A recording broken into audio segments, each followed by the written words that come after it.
Tatlong team sa bracket B ang ngayon nga talagang napakatunog ng pangalan pagdating sa pagiging dominanting team. Itong San Miguel Birmin na 6-2 ang standing after na talunin sa rematch game ang Gene Kings na ngayon ay nasa pangatlong spot naman.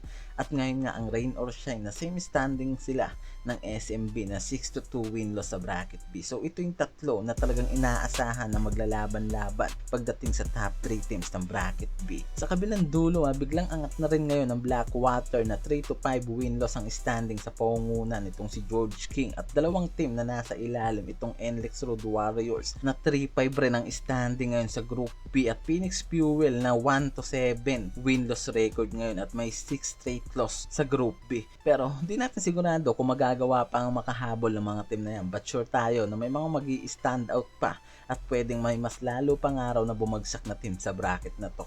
At yan mga pag-uusapan natin ngayon at huwag na natin patagalin pa. Simulan na natin yan.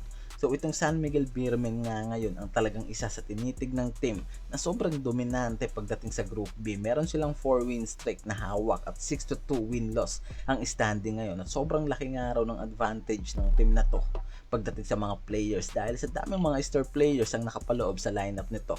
Lalo na itong pinagtatalunan ngayon na si Junmar Pajardo na wala nga raw ka-rematch pagdating sa mga local players. Meron silang mga veteranong maaasahan nila pagdating sa backcourt. At ito nga lang, record breaking ang nagawa nitong si Lassiter after na ma-break ang record ni Alapag na all-time 3 leaders ngayon after natalunin din ang Gene Kings. Dagdag pangaraw sa lakas ng SMB ngayon ay ang magandang kombinasyon nito sa kanilang import na si Adams. Biruin mo, nag-average lang naman to ngayon ng 33.2 points and 10 rebounds and 3.8 assists at may 65% shooting percentage sa 6 games nito sa San Miguel Birmen. Kaya nga di maitatanggi na isang araw ito sa pinakamalakas ngayon na team sa Group B. After naman ng 5 straight wins ng Ross, ngayon nga pinipilit ni Coach Yeng Giao na mag-stay sa magandang track na ipinapakita ngayon ng rain or shine after natalunin sila ng Gene Kings at SMB. But it's not a big problem nga raw para dito sa Ross dahil sa isang kalamangan lang naman ang tumalong nga raw sa kanila kontra dito sa SMB at malaking pabaya naman ang dahilan kung bakit tinalo nga raw sila ng Gene Kings sa nangyaring laban. At ngayon nga ay magpapatuloy ang kanilang team sa consistency na ginagawa nila sa Group B at after natalunin nila ngayon ng NLEX, isa sa pinagpopokusan ngayon itong si Coach Yeng ang magiging rematch nito kontra sa SMB at patuloy na makakuha pa ng win streak sa Group B at makuha nila muli ang number 1 spot sa group na to at sobrang ganda talaga ng sistema nga raw ngayon na tumatakbo sa Ross at isa nga rin daw yan sa dahilan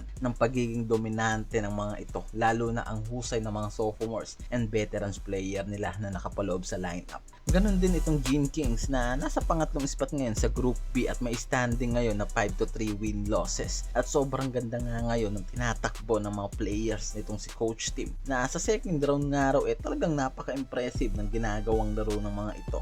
After nga ng 2 straight loss nila sa Group B nagawa nga nitong makabawi at tinalo sa rematch game ang Ross sa big upset nito na 124-102. Kaya nga talagang biglaan nga raw ang pag-angat nila sa round 2 ng Group B. At tinalo rin nila ang Blackwater sa rematch game na nangyari kaya nga raw di nakakapagtaka ngayon na mas lalo pang gumanda ang run ng team na to ng Gene Kings dahil sa maganda at panibagong sistema na tumatakbo ngayon dito. At talagang nga raw na nagpo-focus itong si Coach Tim sa kung paano papapagandahin ang team na to ng Gene Kings. At isa pa nga sa napansin dito nagagamit na nga raw ng maayos ang mga rookie at sophomores players nila at mga veteranong grabe ang connection na ginagawa ngayon sa kanilang mga rookie players at very impressive ang ginagawang laro ng mga ito ngayon sa round 2 ng Governor's Cup at itong si Justin Noypi na isang araw talaga sa nagbibigay buhay ngayon sa Gene Kings at nag-average lang naman ang import na to ng 28.7 points per game at ngayon nga patuloy na nagpo-focus ang mga ito sa pagkuha ng number 1 spot sa Group B. At itong Blackwater nga raw ngayon na sumasabay na rin sa magandang run para sa Group B. Biruin mo after ng 4 straight loss ng mga to ngayon nga nagbabawi na rin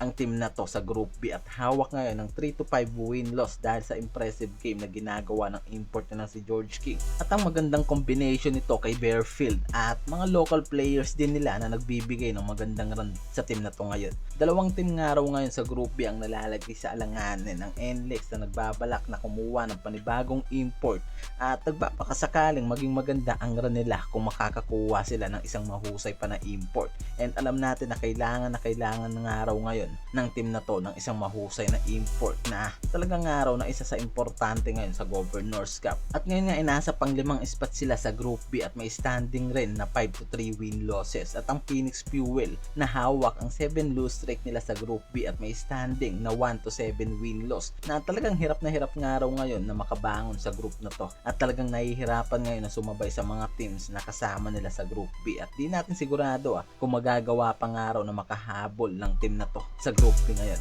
But sure tayo ngayon na 3 team sa Group B ang may magandang takbo pagdating sa mga player, system and combination ng mga players sa kanilang team imports. At tinitignang magpapatuloy pa ang pagiging dominante pagdating sa Group B na to. At kung isa ka sa mga panatiko ng team na yan at iba pang mga teams and players sa PBA League, mag-comment doon ka na at mag-subscribe at patuloy na suporta ng aking channel. Maraming salamat sa panonood mga kuys.